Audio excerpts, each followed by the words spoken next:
আরে মুমিন, এবার আমার আল্লাহ ইব্রাহিম নবীকে পুনরায় আবার অর্ডার করে দিলেন নমরুদের এলাকায় দাওয়াত নিয়ে যাওয়ার জন্য। আল্লাহ জানা দিল এখন দাওয়াত নিয়ে যাবা, তবে নমরুদ অনেক পাওয়ারই দেখিয়েছে, সম্পদের অনেক অহংকারী দেখিয়েছে। এবার যাবা, তবে 40,000 কুকুর নিয়ে যাবা। যাও যাও, 40,000 কুকুর নিয়ে যাও, শিকারী কুকুর। প্রত্যেকটা কুকুরের গলার ভিতরে স্বর্ণের মেডেল থাকবে। ইব্রাহিম নবী পুনরায় নমরুদের এলাকায় 40,000 শিকারী স্বর্ণ কুকুর নিয়ে তিনি যখন চলে গেলেন, ইব্রাহিম নবীর এলাকার প্রত্যেকটা মানুষ ঘর থেকে বের হয়ে আসলো। প্রতিটা মানুষ বের হয়ে আসছে, সকল মানুষ বলা বলি শুরু করছি, ইব্রাহিমের আল্লাহ কত ধনী রে। ইব্রাহিম যে এক আল্লাহ দাওয়াত দে, ইব্রাহিমকে তার আল্লাহ কুকুর দিয়েছে 40,000, প্রত্যেকটা কুকুরের গলায় আবার স্বর্ণের মেডেল। সব মানুষগুলি ইব্রাহিমকে দেখেই বলা বলি শুরু করে দিল। এই অবস্থায় নমরুদ মারাত্মক রূপ সম্মুখীন হয়ে গেল সমালোচনার। নমরুদ চিন্তা করে, ইব্রাহিম এবার তাহলে তার এক আল্লাহর রাজত্ব আমার এলাকার ভিতরে কায়েম করে দিবে রে। আসল কথা হলো, ইব্রাহিম নবীর যে পাওয়ার ছিল, এটা ইব্রাহিম নবীর নিজস্ব পাওয়ার না রে, এটা আমার আল্লাহর দেওয়া পাওয়ার। প্রত্যেক নবীকে আমার আল্লাহ কিছু পাওয়ার দিয়েছিলেন। হযরত ইব্রাহিম আলাইহিস সালাতু ওয়াস সালামকে নমরুদ কম বেজ্জতি করে নাই, শুধুমাত্র ঈমানের দাওয়াত দেওয়ার কারণে, ওয়াহদানিয়তের কথা বলার কারণে। আর কিয়ামতের দিন আল্লাহর সামনে দাঁড়াতে হবে রে মুমিন, এতটুকুন কথা বলার কারণে ইব্রাহিম নবীকে কত না বেজ্জতি করেছিল, কিন্তু পারে নাই ইব্রাহিম নবীকে এক চুল পরিমাণ বেজ্জতি করতে পারে নাই। কারণ ইব্রাহিম নবীর পক্ষে ছিলেন আমার আল্লাহ। পৃথিবীতে আমার আল্লাহ যত নবী রাসূল পাঠাইছে, কোন নবীকে আমার আল্লাহ ইজ্জত লুণ্ঠিত হতে দেয় নাই, কোন নবীর ইজ্জত ধ্বংস হতে দেয় নাই। ইব্রাহিমকে নামত বিশাল বড় অগ্নিকুণ্ড করি তাফসীরি কিতাবে এসেছে, 1-2 বছর না 40 বছর পর্যন্ত লাকড়ি জমাইছে। লাকড়ি জমায়া নমরুদ এত বড় অগ্নিকুণ্ড করে, বিশাল অগ্নিকুণ্ড করে নমরুদ ইব্রাহিমকে আগুনের ভিতরে ফেলে দিয়েছিল। ভেবেছিল ইব্রাহিমকে নমরুদ শেষ করে ফেলবে। আগুনের এত তাপ হয়ে গিয়েছিল, একটি বর্ণনা এসেছে 40 মাইল এরিয়ার ভিতরে পর্যন্ত আকাশের উড়ন্ত পাখিরা আকাশ দিয়ে যেতে পারত না। কাক গেলে, সিল গেলে, এভাবে অন্য প্রাণীরা গেলে মুহূর্তের ভিতরে নমরুদের আগুনের ভিতরে পড়ে যাইত। আগুনে কি তাপ! অথচ সেই আগুন তো আমার আল্লাহর হুকুমেই চলে, আগুনের আলাদা কোনো পাওয়ার নাই। ইব্রাহিম নবীকে উলঙ্গ করে নমরুদ চেয়েছিল আগুনের ভিতরে ফেলে দিবে, ইব্রাহিম নবীকে বেইজ্জত করবে। আল্লাহ রাব্বুল আলামিন এবার জিবরিলকে বললেন, জিবরিলে দৌড়ায় যাও, আমার বন্ধু ইব্রাহিমের ইজ্জত নষ্ট হবে রে, আমি আল্লাহ তা হতে দিব না। না না না, তা হতে দিব না। আমার আল্লাহ পাঠিয়ে দিলেন, যাও ইব্রাহিমকে উলঙ্গ করে আগুনের ভিতরে ফেলে দেওয়ার আগে ইব্রাহিমের আল্লাহ এত দয়ালু ছিল গো, আমার আল্লাহ রাব্বুল আলামিন জিবরাইলকে দিয়ে জান্নাত থেকে পোশাক বাড়ায় দিয়েছে। জান্নাতি পোশাক ইব্রাহিমকে যখন উলঙ্গ করেছিল নমরুদ, আমার আল্লাহ সাথে সাথে ইব্রাহিমের ইজ্জত লুণ্ঠিত হতে দেয় নাই। জান্নাতি পোশাক আমার আল্লাহ পড়ায় দিয়েছে।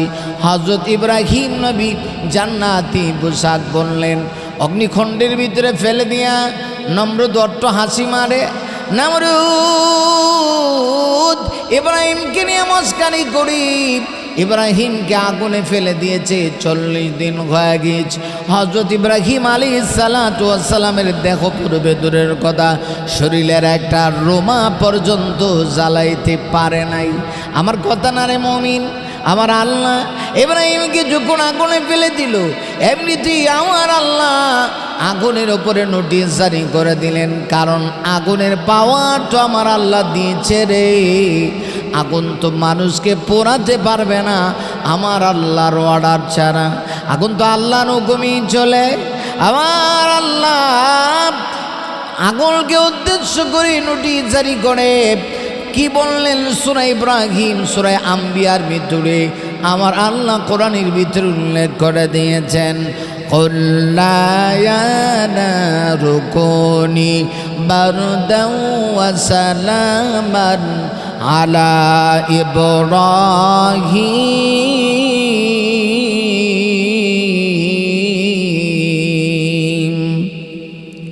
আরে মুমিন খেয়াল করো, আমার আল্লাহ আগুনকে অর্ডার করে দিলেন, ইয়া নারু কুনি বারদান ওয়া সালামান আলা ইব্রাহিম। আল্লাহ বললেন, হে আগুন, আমার বন্ধু ইব্রাহিমের জন্য তুমি শীতলদায়ক ঠান্ডা হয়ে যাও। শুধু ঠান্ডা হয়েও না, কারণ শুধু ঠান্ডা হইলেও সমস্যা। মানুষ যদি বেশি ঠান্ডা গায়ে লাগে, ঠান্ডা থেকে মানুষের বেমার হয়, অসুস্থতা হয়, ঠান্ডা থেকে রোগ ব্যাধি আরও বেশি হয়। এই জন্য আল্লাহ অর্ডার করে দিলেন, আগুন রে, আমার বন্ধু ইব্রাহিমের জন্য তুমি আর কন্ডিশন হয়ে যাও, এমন ঠান্ডা হও যার কারণে আমার ইব্রাহিমের কোনো কষ্ট না হয়। ইব্রাহিম আলাইহিস সালাম আগুনের ভিতরে ঝাঁপ দিলেন। আমার আল্লাহর পক্ষ থেকে ইব্রাহিমকে আল্লাহ দেখতে চাইলেন ইব্রাহিমের অন্তরে কতটুকু আল্লাহর মহব্বত আছে রে। এবার ইব্রাহিমের কাছে হযরত জিবরাইল এসে ডাক দেয়া বলে, হাই ইব্রাহিম, হাই ইব্রাহিম, শুধুমাত্র একটা বার অর্ডার করুন, যদি অর্ডার করুন আগুনটা নিভায়া দেই। অর্ডার করতে দেরি হবে, আগুনটা নিভায়া দিতে দেরি হবে না, অগ্নিদগ্ধ আমি সাথে সাথে শেষ করে দেব। হযরত জিবরিল যখন এই কথা বলে, ইব্রাহিম বলেন, না গো, আমি আপনার কাছে কেন বলবো? আমার আল্লাহ কি দেখে না আমি যে আগুনের ভিতরে পড়ে গেলাম? আমার আল্লাহ কি দেখে না? আমার আল্লাহ যদি দেখে রে, আমার আল্লাহর কাছে যদি ভালো লাগে, আমি ইব্রাহিম একবার না রে 1000 বার যদি আগুনের ভিতরে পড়তে হয়, 1000 বার যদি আগুনের ভিতরে ঝাঁপ দিতে হয় রে, আমি ইব্রাহিম আল্লাহর জন্যে 1000 বার আগুনের ভিতরে ঝাঁপ দিতে রাজি আছি।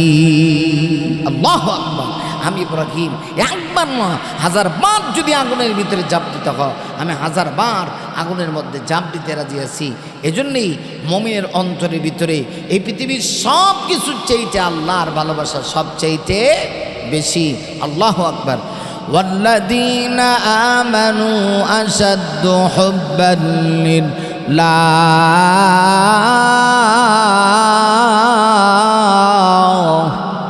আবার আল্লাহ ডাক দিয়ে বলে, আরে বীর, সত্যিকার অর্থে যারা আমার প্রতি মান এনেছি তাদের অন্তরে পৃথিবীর সব কিছুর চাইতে আল্লাহর মহব্বত বেশি নেই, আল্লাহর ভালোবাসা বেশি। আল্লাহর জন্যে জীবনের সব কিছু তারা ত্যাগ করতে রাজি। জ্বলন্ত প্রমাণ হলো হযরত ইব্রাহিম আগুনে পড়ে গেল, হযরত জিবরিল আসলেন বাঁচানোর জন্য। না, আমার আল্লাহ বাঁচাবে। মিকাইল এসেছে, না, আমি তোমার কাছে কিচ্ছু বলবো না, আমার আল্লাহ বাঁচাবে। এই জন্য ইব্রাহিম নবীকে আগুনে ফেলে দিতে দেরি হয়েছে গো। আমার আল্লাহ আগুনকে অর্ডার করতে দেরি হয় নাই। আমার আল্লাহ অর্ডার করে দিলেন, আগুনটি আমার বন্ধুর জন্য তুমি এয়ার কন্ডিশন হয়ে যাও। এয়ার কন্ডিশন হয়ে গেল রে। ইব্রাহিম আগুনের ভিতরে আরামে আছেন, ফুলের সজ্জা হয়ে গেছে। আল্লাহ ফুলের বাগানে রূপান্তরিত করে দিয়েছে। ফুলের বাগানে হযরত ইব্রাহিম আছে, নমরুদ তো টের পাচ্ছে না। নমরুদ ভাবছে বিশাল বড় অগ্নিখণ্ড, ইব্রাহিম তো শেষ। নমরুদের ছাদের দ্বিতীয় তলায় বসে নমরুদের মেয়ে দৃশ্য দেখতেছে। হযরত ইব্রাহিমকে আগুন কিচ্ছু করে নাই, বরং ইব্রাহিম আগুনের মধ্যে ফুল হয়ে গেছে। ইব্রাহিমের আগুনের অগ্নিকুণ্ড ফুলের বাগান হয়ে গেছে। আর সেখানে ইব্রাহিম আমার আল্লাহর জিকির করে, আল্লাহ আল্লাহ আল্লাহু আল্লাহ। এইভাবে গরিব হযরত ইব্রাহিম আল্লাহর জিকির করতেছি। নমরুদের মেয়ে বাসির সাদের দ্বিতীয় তালা থেকে দৃশ্য দেখে ডাক দেয়া কয়, আব্বা গো, ওগো আব্বা, আপনি না বলেছেন ইব্রাহিমকে শেষ করে ফেলেছেন? না, ইব্রাহিমকে শেষ করতে পারবেন না। ইব্রাহিমকে শেষ করা সম্ভব না। ইব্রাহিম আগুনের ভিতরে বাগানে বসে বসে আল্লাহর জিকির করে। নমরুদ মাথার মধ্যে বাইরায় মাথার মধ্যে তাবরায় আর কয়, হায় হায় রে, আমি কি করলাম, কি হইল? আফসোসের শেষ নাই, চুলকানি শেষ নাই।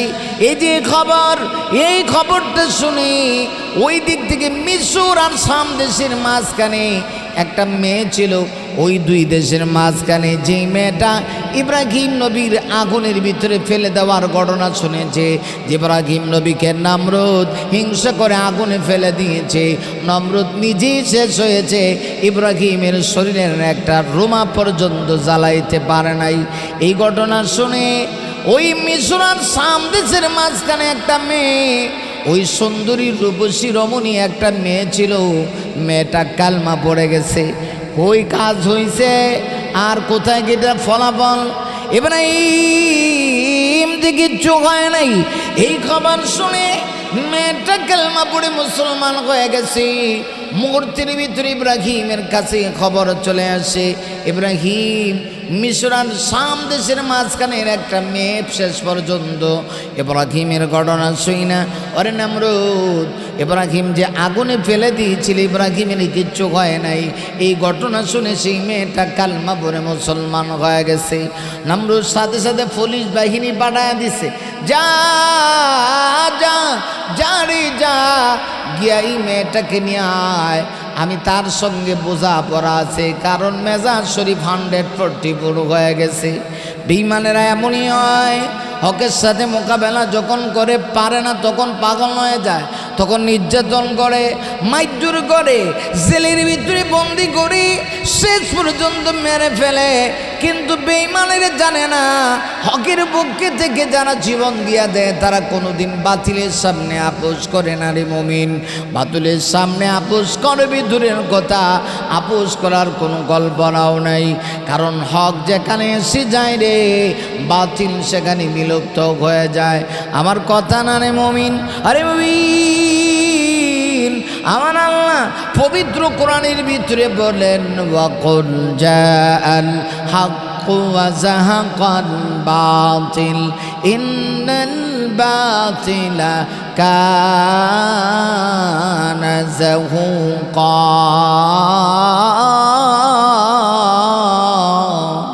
আরে মুমিন, আমার আল্লাহ বলে যেখানে হক আসে বাতিল সেখানে বিলুপ্ত হয়ে যায়। হযরত ইব্রাহিম আলাইহিস সালামের ঘটনা শুনি, সুন্দরী মেয়েটা যখন কালমা পড়েছে, নমরুদ তার বাঘিনী দিয়া ডাকায় আনছে। আনার পরে ডাক দেয়া কয়, তুমি নাকি শুনছি মুসলমান হয়ে গেছো? আল্লাহর বান্দি ডাক দেয়া কয়, অবশ্যই আমি কালমা পড়েছি। কেমনি কালমা পড়লা? আমরা না সবাই খোদা মানে। মেয়েটা ডাক দেয়া কয়, আপনারা কেন মানবো? খোদা তো তিনি, মালিক তো তিনি, আসমান জমিনের রব তো যিনি গোটা পৃথিবী সৃজন করলেন, গোটা পৃথিবী যিনি সৃষ্টি করেছেন, গোটা পৃথিবীর রব যিনি, একমাত্র আমি তাকে আল্লাহ মানি। ইব্রাহিমে যে আল্লাহকে আল্লাহ মানে, আমি সে আল্লাহকে আল্লাহ মানি। আমি আপনাকে আল্লাহ মানতে পারি না গো, আমার দ্বারা এটা সম্ভব না।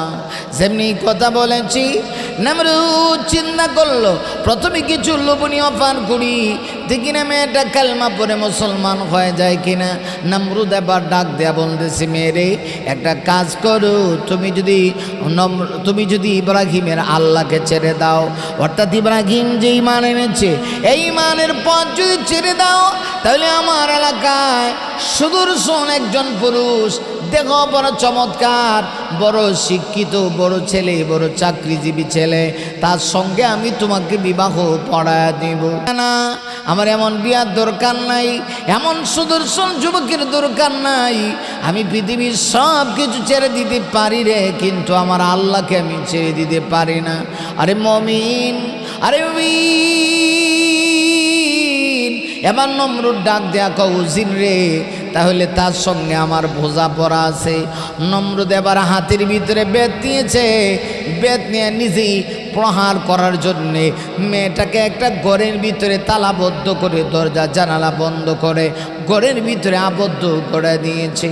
ঘরের ভিতরে আবদ্ধ করে দিয়া মেয়েটার গায়ে যখন বেত্রাঘাত করতে যাবি, বেত দিয়ে প্রহার করতে যাবি, এমনিতেই মেয়েটার গা থেকে যখন কাপড় সরাইছে, কাপড় সরাইয়া মেয়ের চেহারা দেখে নমরুদ পাগল হয়ে গেছে।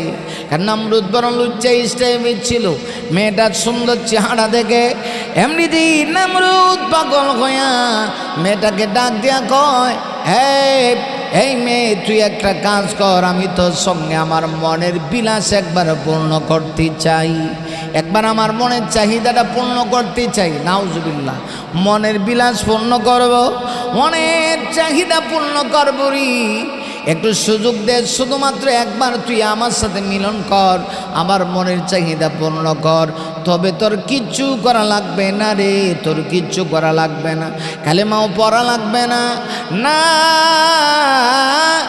তোর কিচ্ছু করা লাগবে না, আমার প্রতি মানে তুই যে ইমান আনছস তোর কথা ঠিক থাকবি, যদি তুই না মানস তাহলে ঠিক আছে, কিন্তু তোর মনে, তোর সাথে আমার মনের বিলাসটা পূর্ণ করতে দে।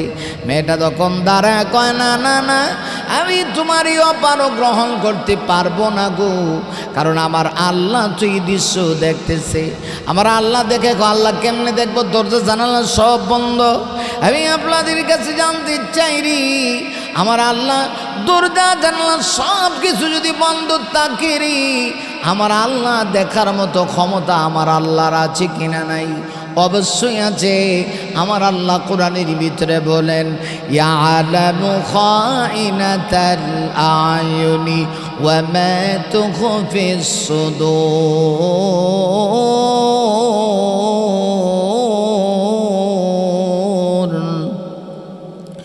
আরে মুমিন, আর আল্লাহ বলে, ওরে বান্দা, আমি আল্লাহ জানি রে তুই তোর চোখ দ্বারা কি লুকোচুরি খেলস, চোখের পাতি ঘুরায়া তুই একটা মেয়ের দিকে তাকায়া কি বলতে চাস না চাস, পৃথিবীর কেউ না জানলেও আমি আল্লাহ কিন্তু জানি।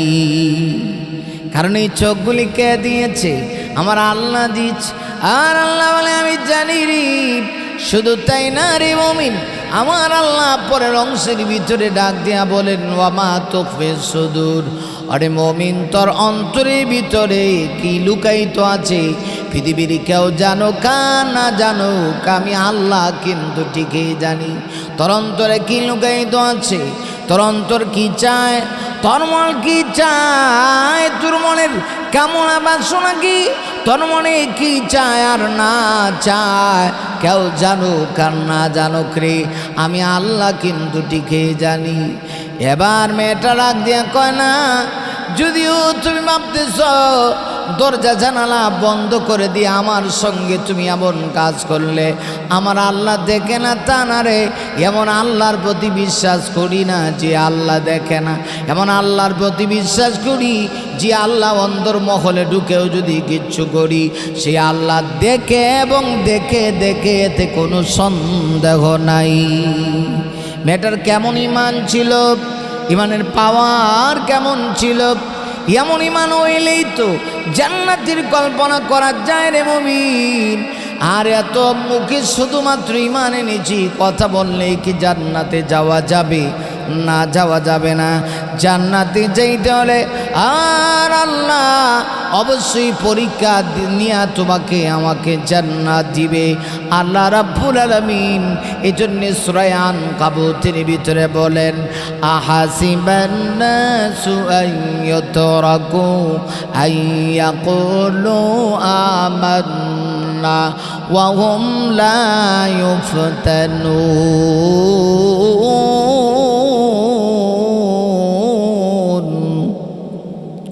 আরে মুমিন, খেয়াল করো, আমার আল্লাহ বলে, হাসিবান নাস, দুনিয়ার মানুষ, তোমরা কি ধারণা করো আইয়ুতরাকু আইয়াকুলু আমান্না? না, এই ধারণা করো না শুধুমাত্র তোমরা মুখী বলবে ইমান এনেছি, কথা বলার সাথে সাথে আমি আল্লাহ তোমাদেরকে ছেড়ে দিব। না রে মুমিন না, তা হতে পারে না। আমার আল্লাহ বলেন ওয়াহুম লা ইফতানুন, আমি পরীক্ষা করব না, পরীক্ষা ছাড়া আমি আল্লাহ তোমাদেরকে ছেড়ে দিব, তা হতে পারে না। অবশ্যই অবশ্যই ঈমান আনার পরীক্ষা না হবে গো। আল্লাহ নবীদেরকে ছাড় দেয় নাই, নবীরা নিষ্পাপ মাসুম, কিন্তু ইমানের দাওয়াত দিতে গিয়া নবীরা কত কিছুর সম্মুখীন হয়েছে, কত বিপদ আপদের সম্মুখীন নবীরা হয়েছে। নবীদেরকে যদি আমার আল্লাহ পরীক্ষা নিয়ে থাকি, তোমাকে আমাকে পরীক্ষা ছাড়া আমার আল্লাহ জান্নাত দিবে না গো। প্রত্যেক নবীদের উপরে আমার আল্লাহ পরীক্ষা নিয়েছে। এবার খেয়াল করো, মেয়েটাকে ডাক দিয়ে বলতেছে, একটা বার তোর আমার মনের বিলাস তোর সাথে পূর্ণ করবার সুযোগ দিবিনি, তাইলে আর বলবো না, তোর উপরে কোনো আঘাত করবো না, তুই তোর ধর্ম নিয়ে থাকবি। মেয়েটা ডাক দেয়া কয়, না গো না, আমি সব কিছু করতে পারি, ইমানের জন্য সব কিছু ছাড়তে, ইমানের জন্য সব কিছু ছাড়তে পারি। আমি ইমানের জন্যে প্রয়োজন হলে ইজ্জত যদি দেওয়া লাগে ইজ্জত দিব, কিন্তু আমি এরপরেও ইমান ছাড়ব না, আমি ইমান ছাড়ব না, না আমি ছাড়ব না। আমার দেখে আঘাত করো না, আমার দেখে তুমি দর্শন করার চিন্তা ভাবনা নিয়ে আমার বডিতে তুমি হাত লাগাইও না, কারণ আমার এমন আল্লাহর প্রতি বিশ্বাস আছে, আমার আল্লাহ এইরকম মুসিবত থেকে বাঁচানোর ক্ষমতা আছে কিনা নাই। কিন্তু নমরুদ এটা মানতে রাজি না, সে মনের বিলাস পূর্ণ করবই। মেয়েটাকে মনের বিলাস পূর্ণ করার জন্য শেষ পর্যন্ত হাত পা মেয়েটার বেঁধে দেওয়া হয়েছে। নমরুদ এবার উজিরকে ডাক দেয়া, উজির রে, ওরে উজির, এবার আমি মনের চাহিদা পূর্ণ করব। যেহেতু সোজা আঙ্গুলে কি উঠে না, তাকে এত বুঝাইতেছি এরপরেও সে বুঝতেছে না। আমি মনের বিলাস পূর্ণ করার জন্যে প্রয়োজনে আমি আমার হাত দুইটা গুটায়া আমি মেয়েটার গায়ে আমি নিজে গিয়া পড়ে যাব। এই চিন্তা ভাবনা করে নমরুদ গায়ের কাপড় খুলছে, মেয়েটার গায়ে গিয়ে মেয়েটার ইজ্জতের উপরে আক্রমণ করবে।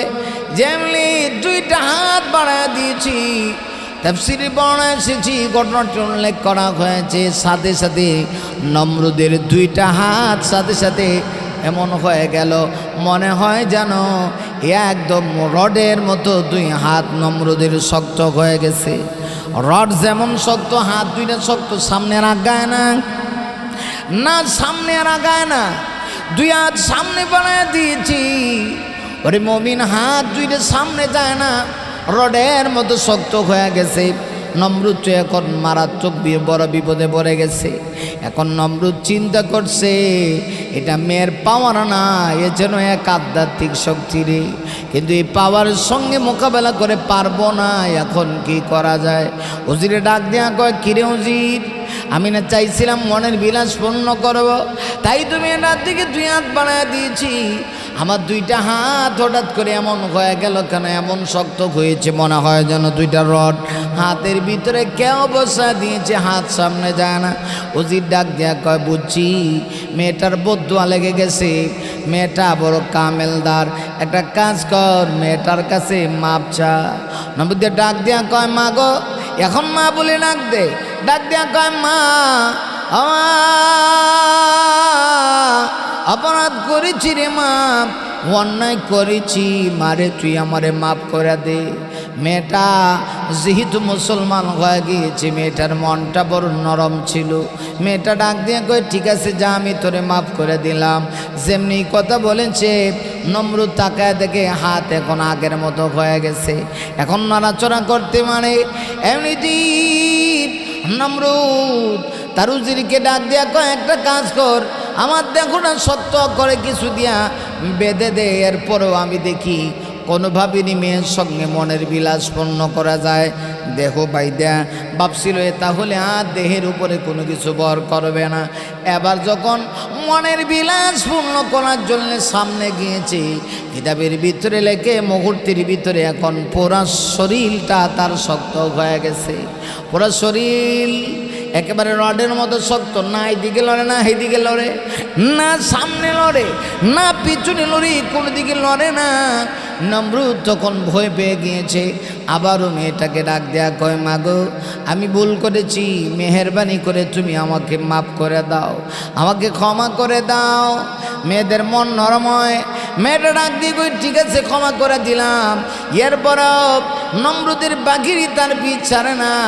নমরুদ ডাক দেয়া কয়, তার সঙ্গে মোকাবেলা করে পারা সম্ভব না। এজন্য আধ্যাত্মিক শক্তি মেয়ের উপরে যেভাবে হোক যখনই আক্রমণ করতে যায়, ইজ্জতে আক্রমণ করতে গেলেও পারি না। আমার দেহটা খাটের মতো শক্ত হয়ে যায়, রডের মতো শক্ত হয়ে যায়, আমি আক্রমণ করতে পারি না। তাহলে একটা কাজ করা হোক, এই মেয়েটাকে জেলের ভিতরে বন্দি করা হোক। নাউজুবিল্লাহ। ইমানের কারণে কত কষ্ট করতে হয়েছে, এত সোজা ইমান। ইমান মুমিন আজকে সারা পৃথিবীতে মায়ের খায়। আরে মুমিন, একটা মেয়ের ইমান দেখো কি পরিমাণ পাওয়ারি, মেয়ের ইমানের ভিতরে কি পরিমাণ তেজ, কি পরিমাণ শক্তি। আর তোমার আমার ইমানের অবস্থা কি? ওয়ালা তাহিনু ওয়ালা তাহজানু ওয়া আনতুমুল আলাউনা ইন কুনতুম মুমিনিন। আমার আল্লাহ ডাক দিয়া কয়, না ভয় পাইস না, ভয় পাইও না, চিন্তিত হইও না। যদি সত্যিকার মুমিন হতে পারো রে, আমার আল্লাহ বলেন অবশ্যই তোমাকে সাহায্য করব।